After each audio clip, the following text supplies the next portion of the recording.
आयोजित केलेल्या या व्याख्यानाचे प्रमुख वक्ते आदरणीय पठाण सर, या कार्यक्रमासाठी या ठिकाणी उपस्थित असलेल्या पल्लवीताई, आंतरभारतीचे सर्व पदाधिकारी, माझ्या महाविद्यालयातील सर्व प्राध्यापक, प्राध्यापिका, मोठ्या संख्येने या ठिकाणी उपस्थित असलेले विद्यार्थी, विद्यार्थिनी आणि मित्र, खरं प्रभाकर पंत गुरगावकर यांचा जीवन परिचय व्हावा आणि या जीवन परिचय होत असतानाच प्रभाकर पंतांनी ज्या पद्धतीचं आयुष्य जगले त्या आयुष्याचा मागोवा घेत असताना महाराष्ट्राच्या सामाजिक, सांस्कृतिक, शैक्षणिक, धार्मिक अशा सर्व परंपरांचा विचार करून परिवर्तनाचा विचार मांडावा असा एक सर्वसाधारणतः या व्याख्यानाचा हेतू होता. सर, सगळ्यात पहिल्यांदा मी तुमचं अगदी मनापासून अभिनंदन करत नाहीये, आभार मानतो. ते एवढ्यासाठी की बरोबर 9:40ला तुमचं व्याख्यान सुरू झालं आणि 10:40ला ते थांबलं. 60 मिनिटाच्या मॅरेथॉन स्वरूपाच्या या संपूर्ण मांडणीमध्ये एवढा मोठा इतिहास तुम्ही मांडला. हे कदाचित तुमच्याकडे असणाऱ्या टिपणावरून तुमच्या लक्षात येईल, पण माझ्यासारखा मनुष्य थोडासा म्हणजे मी स्थिमित झालो. ते एवढ्यासाठी की अगदी इसवी सनाच्या पूर्वीचं एक शतक असा एक संदर्भ तुमच्यापर्यंत आला आणि मग तिथून 7वं शतक चिनी तो प्रवासी जो आहे तो, आणि तिथून पुढं ज्याचा कदाचित मी जर व्याख्यान दिलं असतं तर त्या व्याख्यानामध्ये उल्लेख झाला असता तो ज्ञानेश्वरांच्या पासूनचा पुढचा कदाचित उल्लेख माझ्या व्याख्यानामध्ये झाला असता. पण तुम्ही मात्र हा संपूर्ण इतिहास जो आहे तो इतिहास या ठिकाणी मांडला. या व्याख्यानाचं एक सगळ्यात मोठं वैशिष्ट्य असं आहे, मी मुद्दामच आमच्या वळवी सरांना असं म्हटलेलं होतं की विद्यार्थ्यांना या व्याख्यानासाठी उपस्थित ठेवा. ते एवढ्यासाठी की भलेही विद्यार्थ्यांचा पेशन्स, आता प्राध्यापकांचा पेशन्स डॉक्टर बघायची गरज नाहीये, आता विद्यार्थ्यांचा पेशन्स बघायची गरज आहे. विद्यार्थ्यांचा पेशन्स एका ठिकाणी बसण्याचा किती आहे त्याच्यावरती बऱ्याचशा गोष्टी काय राहतील, अवलंबून राहतील. पण मित्रांनो, मला खरं तर तुम्हा लोकांचंही अभिनंदन करायचं आहे की या 60 मिनिटाच्या कालावधीमध्ये प्रत्येक जण अतिशय उत्सुकतेने या संपूर्ण गोष्टी ज्या आहेत त्या ऐकत होता. म्हणजे तुम्हा आम्हाला ज्ञानेश्वर माहिती आहे, तुकोबा माहिती आहेत, नामदेव माहिती आहेत, रामदास माहिती आहेत. तुमच्या आमच्या जीवनावरती मोठा प्रभाव सोडणारे छत्रपती शिवाजी महाराज, संभाजीराजे माहिती आहेत. तुमच्या आमच्या जीवनाशी अत्यंत जवळकीचं नातं सांगितणारे शाहू महाराज माहिती आहेत, डॉक्टर बाबासाहेब आंबेडकर माहिती आहे. म्हणजे ही मोठी नावं जी आहेत, ही मोठी नावं ही तुमच्या आमच्या अभ्यासाचा विषय झाला, कधी शैक्षणिक प्रक्रियेचा विषय झाला, कधी काळी कुणाच्या तरी बोलण्यातून ते काय झालं आमच्यापर्यंत येत राहिले. पण असे बारीक सारीक संदर्भ सर तुम्ही मांडत गेला की जेणेकरून हा परिवर्तनाचा विचार 2025ला आपण जो मांडतो आपण, तो परिवर्तनाचा विचार होत असताना की छोटे छोटे जे हर्डल्स होते ते हर्डल्स कशा पद्धतीनं पार केले गेले त्याचा एक सम्यक स्वरूपाचा इतिहास जो आहे तो इतिहास तुमच्या माध्यमातून येत गेला. आणि हे ऐकत असतानाच, ह्या सगळ्या गोष्टी ऐकत असताना मला नेहमी असं वाटत राहिलं की जसं असं म्हटलं जातं की स्वातंत्र्य लढ्यामध्ये किती लोक सहभागी होते. म्हणजे स्वातंत्र्य लढा हा फक्त गांधींनी लढला का? स्वातंत्र्य लढा हा फक्त लोकमान्यांनी लढला का? स्वातंत्र्य लढ्याचे श्रेय जे आहे ते काही 3, 4, 10, 15 लोकांना आपण देतो, पण हजारो लोक त्यामध्ये काय झाले सहभागी होते. हजारो लोकांनी आपल्या प्राणांची काय केली, आहुती दिली. आणि जेव्हा आम्ही दिल्ली सारख्या ठिकाणी जाऊन त्या शिलेवरती नावं बघतो की हुतात्मा झालेले लोक जे आहेत त्यांची नावं त्या ठिकाणी लिहिलेली आपल्याला दिसतात आणि लाखो लोकांची नावं आपल्या समोर येताना दिसतात.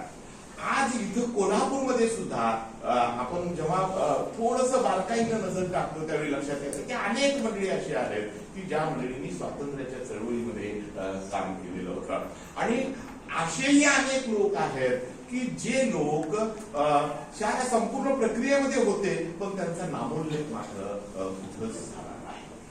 मला एका गोष्टीचा खरं तर ताई मी यासाठी मी पुन्हा येतो आहे या ठिकाणी. मी काल 2 दिवसापूर्वी माझ्या हातामध्ये पुस्तक आलं प्रभाकर पंत बोरगावकरांच्या संदर्भातलं आणि ते पुस्तक वाचत असताना म्हणजे साधारणतः एका बैठकीमध्ये मी ती 200 पानं वाचून काढली असते. मी पावणे 200 पानं आहेत आणि ते करत असताना मी माझ्या नोट्स तयार करत होतो.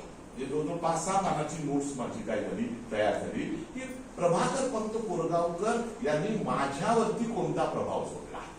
एक लक्षात घ्या, जे प्रभाकर पंत बोरगावकरांचा मृत्यू 1968 साली झाला. त्याच्या अगोदर 2 वर्ष माझा जन्म झाला. म्हणजे त्यांचा आणि माझा तसा जन्माच्या ह्याच्या पद्धतीने काही संबंध येत नाही आहे. पण जेव्हा मी बघतो आहे इथून सीबीएस स्टँडकडे जात असताना जे गेले 50 वर्ष मी जातो आहे. जे 50 वर्षापूर्वी 1975 कोल्हापूरमध्ये जेव्हा मी पहिल्यांदा आलो त्यावेळी 50 वर्ष मी त्या रोडवरून जातो आहे आणि रेल्वे स्टेशनकडे बघत असताना पुन्हा जेव्हा मी डावीकडे बघतो त्यावेळी कोरगावकर ट्रस्टची मोठी इमारत काय असते आहे आपल्याला दिसते आहे. कोरगावकर ट्रस्ट हे नाव जे आहे हे नाव 50 वर्ष मी ऐकतो आहे.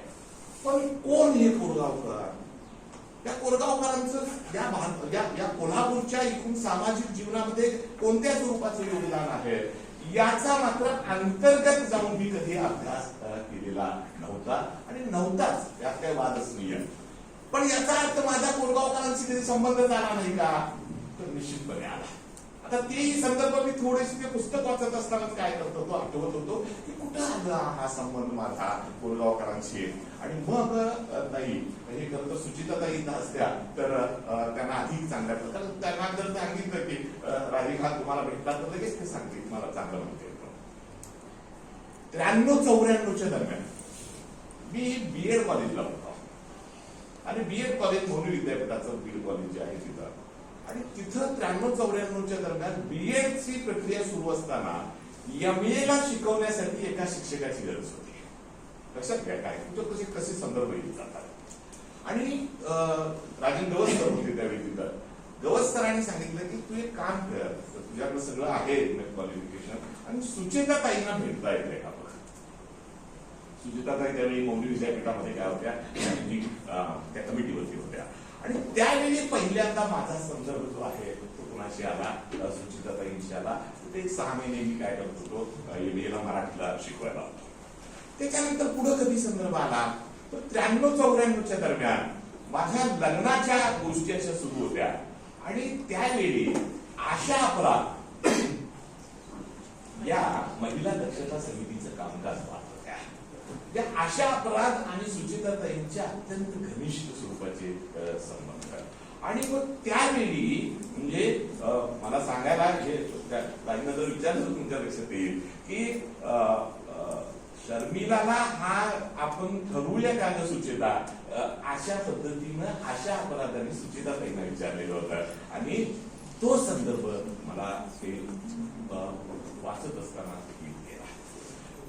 आणि मग पुढच्या टप्प्यामध्ये 95ला माझ्या भावाला इंजिनिअरिंग कॉलेजचा प्राध्यापक म्हणून जेव्हा मौनी विद्यापीठामध्ये संधी आली त्यावेळी सुद्धा DU पवारांना फोन जो केला सुचिताताईंनी केलेला होता की याला तुम्ही काय घ्या.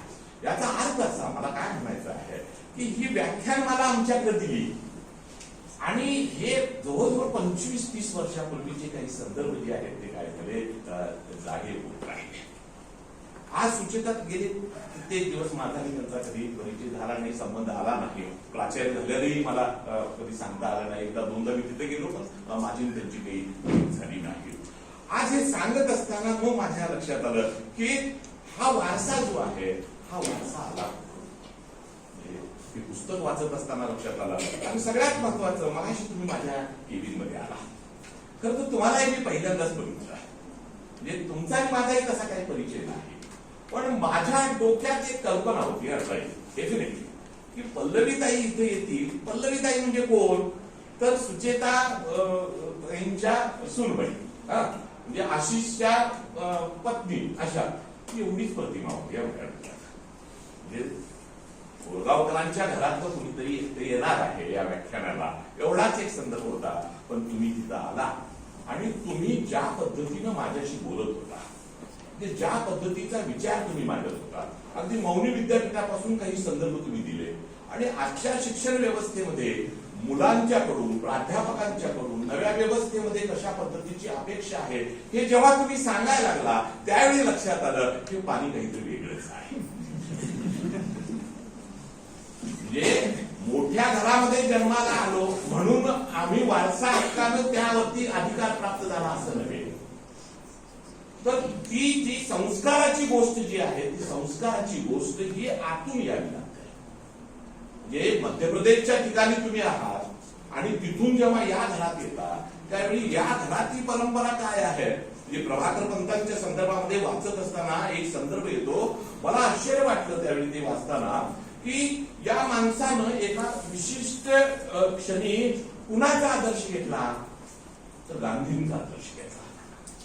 म्हणजे तुम्ही आम्ही मंडळी जी आहे गांधी पुस्तक वाचतो, मीही वाचतो गांधी पुस्तक, पण गांधींच्या विचारावरती चालूया असा विचार जरी माझ्या डोक्यात आला तर तुम्ही थरथरतो की बाबा हे शक्य नाही. गांधी वाचायला बरा वाटतो, गांधींच्यावरती भाषण करायला बरं वाटतं, पण गांधींच्या विचारावरती चालताना अहो प्रचंड, कारण इतकं साधं जीवन होतं ते, इतकं साधं की म्हणजे असं म्हटलं जातं की सोपं बोलणं खूप अवघड असतं, अवघड बोलायला खूप सोपं असतं. आधीमध्ये इंग्रजी वाक्य बोलत राहायचं बरोबर, सोपं बोलायचं असेल तर माणूस काय होतं, गांधींचं आयुष्य हे इतकं सोपं होतं, इतकं साधं होतं आणि त्या वाटेवरती जाण्याचा विचार हा मी केला, केला. मी गांधी चरित्र वाचत असताना अशीच एक व्यक्ती माझ्या नजरेसमोर आली, जमनालाल बजाज.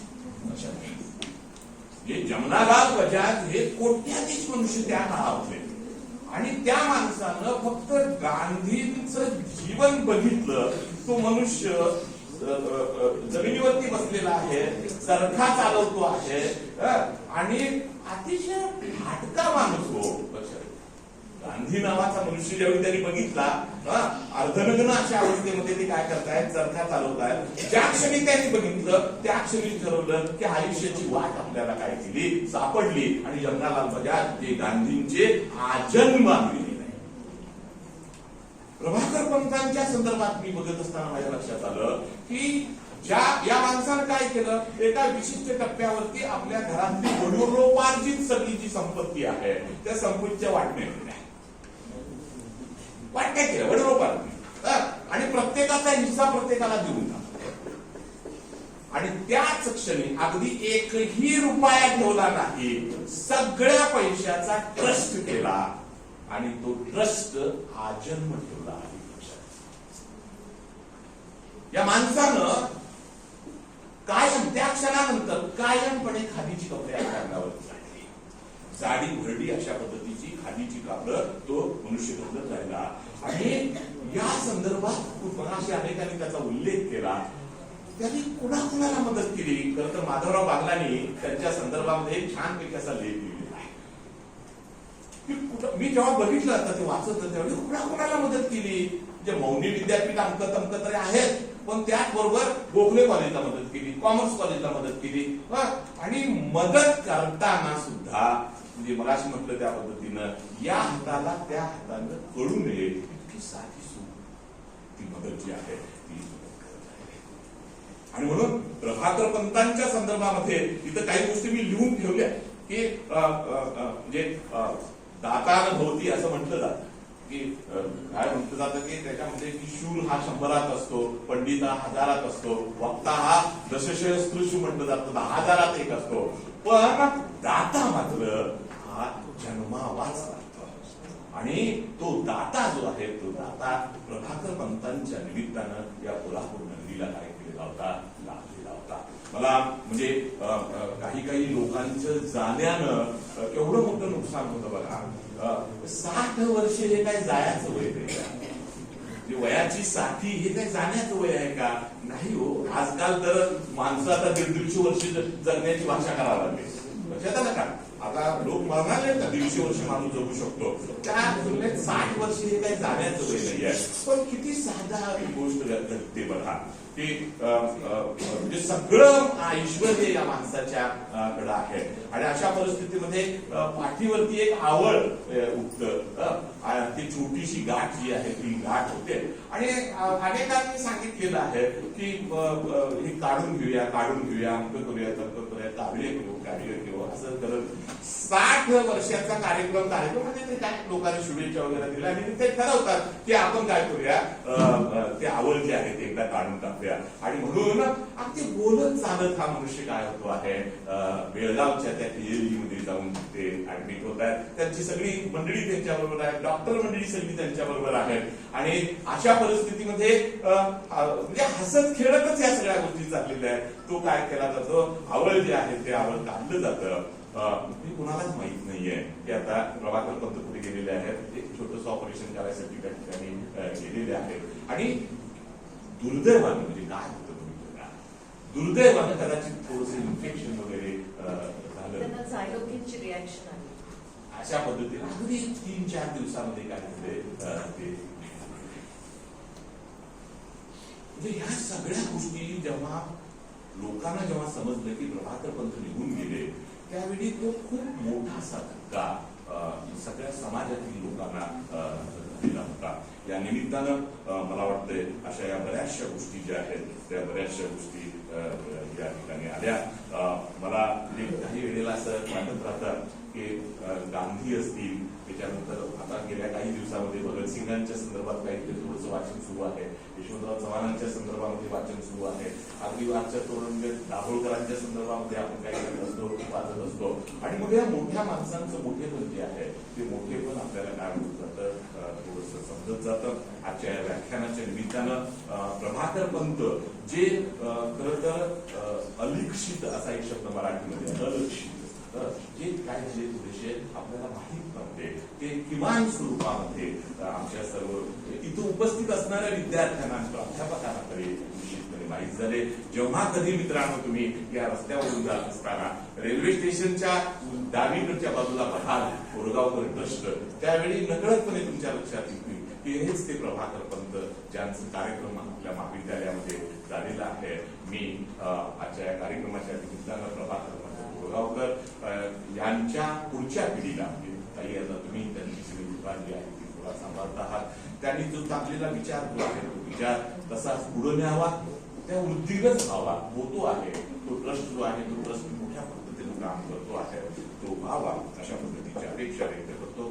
पुन्हा एकदा संपूर्ण महाविद्यालयाच्या वतीनं, शिक्षण संस्थेच्या वतीनं प्रभाकर कोरगावकर यांच्या स्मृतीला वंदन करतो आणि आदरणीय प्राचार्य पठाण सरांना त्यांनी दिलेल्या अत्यंत मौलिक स्वरूपाच्या व्याख्यानाच्या अनुषंगाने पुन्हा एकदा धन्यवाद देतो आणि या ठिकाणी थांबतो. जय हिंद, जय भारत.